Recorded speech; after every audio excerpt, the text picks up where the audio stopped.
त्यांनी अक्षरशः 3दा PSIचा मेन्स देऊन 2दा ग्राउंड वरून परत आलेला माणूस आहे. त्याच्या मागे खूप मोठी कहाणी आहे. बॅकग्राऊंड म्हणा हे ते म्हणा सगळे लोक सांगतात भाषण देताना की माझी परिस्थिती अशी माझी परिस्थिती तशी. त्याचं कधी त्या माणसाकडे चेहऱ्याकडे बघून कधी वाटणार नाही किंवा त्याचं गुणगान कधी तो गाणार नाही.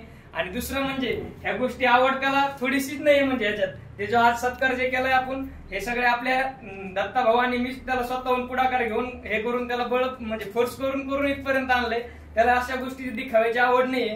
पण एक अपयशातून यशाकडे कसं जायचं ह्याचं जिवंत उदाहरण अक्षय खंडागळे आणि ते त्यांच्याबद्दल थोडीशी माहिती सांगतील ते मी त्यांना विनंती करतो. पण लवकर सेलिब्रेशन करायचंय त्यासाठी वाईट वाटलेलं खूप नाही का. तर माझ्याबद्दल वैयक्तिक म्हणजे मी बीडचा आष्टे तालुका आष्टे आता सगळ्याला परिचयाचं झालेलं अंगणवाडी मला तर माझं ग्रॅज्युएशन ते कंप्लीट झालं तर 2019ला मी स्टार्ट केलेलं. तेव्हा नुकतीच तलाठी भरती महाबोर्डच्या वगैरे भरती चालू झालेल्या आहे. तेव्हा म्हणजे काय समजत होतं नाही का अभ्यास कसा करायचा काय करायचा वगैरे. तेव्हा मग कुठंतरी गणित इंग्लिश वगैरे मराठी हे ते चालू राहिलं. नंतर समजलं ऑगस्टला 19च्या लास्टला क्लास वगैरे केले खाली इकॉनॉमिक्सचे. म्हटलं कुठंतरी MPSCचे व्यवस्थित ट्रॅकवर यावं म्हणून उत्तम पवारकडे इकॉनॉमिक्सचे वगैरे बॅच वगैरे केलेली. तिथनं मग सगळं समजलं MPSC बाबत सिलेबस वगैरे असेल काय असेल ते असेल. मग तिथनं पासून जे स्टार्ट केलं तेव्हा पहिल्यांदा म्हणजे असं दिलं की 18ला मी तेव्हा 25 काय हाय स्कोर आलेला. पण 19ला जेव्हा द्यायची होती चांगला अभ्यास झालेला. पण नेमकं 20च्या स्टार्टिंगला आपला कोरोना आलेला त्यामुळं सगळं एक्झाम वगैरे शेड्यूल सगळं पुढे गेलेलं नाही का. मग तेव्हा मग घरी गेलेलो आम्ही सगळीच. त्याच्यानंतर अभ्यास चालूच होता पण गावाकडे गेलो सगळे आल्यानंतर कुठेच अभ्यास केलेला नाही. सगळे एकदम निवांत झालेले.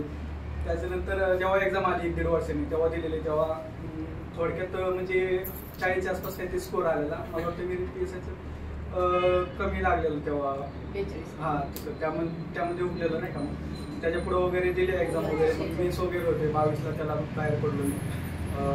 राहुल पण होता मला पण स्कोर आम्ही सोबतच केली होती स्टार्ट पण त्याला कमी थोडेफार मार्कने तो उठला नाही. त्याच्यानंतर मग आता 23ला दिलेली एक्झाम सगळ्यांनाच माहिती आता ती 2 वर्ष गेली त्याच्यामध्ये. त्यामध्ये कुठेतरी वाटत होता होईल आता फिक्स कुठेतरी असं. मग आता ते 2 वर्षांनी रिझल्ट वगैरे लागला तर आनंद आहे थोडाफार. पण राहुल राहिला त्याबद्दल पण दुःख आहे पण लवकरच त्याची वेटिंग क्लिअर होईलच. त्यामुळे काय एवढं बोलतो. मी सगळ्यांचे आभार व्यक्त करतो राहुल आणि दत्ता यांचे जास्त सरांचे असतील सगळ्यांचे जास्त थँक्यू सरांसाठी. थोडस बोलतो मला रावत नाही बोलायचं थोडस बोलतो मी. म्हणजे एक काय सांगायचं माहिती का विशेष म्हणजे आम्ही खूप लायब्ररीमध्ये बघितलं पण ह्या लायब्ररीचं गुणगान मी कायम गातो आणि गाणार पण. कारण ह्या लायब्ररीचं वैशिष्ट्य खूप मोठं आहे आणि खूप वेगळं आहे. हे ज्याला समजलं त्याला समजलं ज्याला नाही समजलं त्याला नाही समजलं. ह्या गोष्टी 2 आहेत. एक म्हणजे निकाल आणि दुसरी म्हणजे परीक्षा. परीक्षा हा सगळेच कॅन्डिडेट येतात आणि सगळे त्यासाठी क्वालिफाय असतात. अभ्यास सगळेच जण करतात. फरक असतो तो फक्त निकालाचा. हे जे की त्याच्यामध्ये आज माझा फरक पडलेला आहे एवढीच गोष्ट आहे. आणि ही जे ह्या लायब्ररीचं माहोल आहे ना ही एकच गोष्ट अशी आहे की तुम्ही कुठं पण फिरून या. मी माझा वैयक्तिक ओपिनियन सांगतो किंवा ह्याला विचारा. आम्ही सोबत 2 मेन्सला अभ्यास केले STI 600 असू द्या PSI 2022 असू द्या. आम्ही PIच्या लॅब्ररीत होतो जवळपास सगळ्याच लॅब्ररी होतो. पण इथं आल्यानंतर ना माणूस यशाचं म्हणजे काय म्हणते यशाचं शिखर गाठल्याशिवाय परत जात नाही. ह्या लॅब्ररीत म्हणजे एवढं लक आहे. शेवटची क्षण का असू द्या पण शेवटचा गुलाल ह्या लायब्ररीमध्ये पडतो म्हणजे पडतोच हे एवढं कन्फर्म आहे. आणि ह्याच्यामध्ये आहे ना म्हणजे कुठली बी सुविधा असू द्या आपण जसं हक्काचं म्हणतो ना आपण आर्य परिवार नाव दिलं होतं ते खरंच आर्य परिवारच आहे. आपल्याला अभ्यासिका कोणच म्हणत नाही. म्हणजे असं ह्या लायब्ररीचं थोडस एक यशामध्ये वाटा आहे आणि सगळेजण अभ्यास करतात आणि सगळेजण होणार हे नक्की मी विश्वास व्यक्त करतो आणि माझे शब्द थांबवतो. जय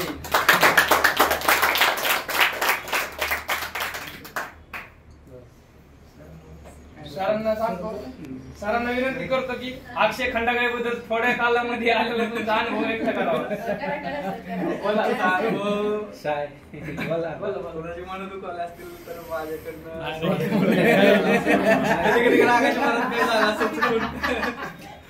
तसलं काय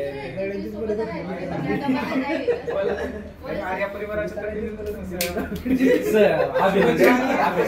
आणि पुढील वाटचालीस शुभेच्छा. की हे देशाचा पहिला पास आहे आणि पुढचा टप्पा लवकरच पार करावा. आर्या परिवाराला फुल स्टॉप नाही, एक कोमा दिलाय फक्त. तयारी करायची. आक्वामाचा असावा आयुष्यात फुल स्टॉप नसावा. सक्सेसला फुल स्टॉप नसावाच.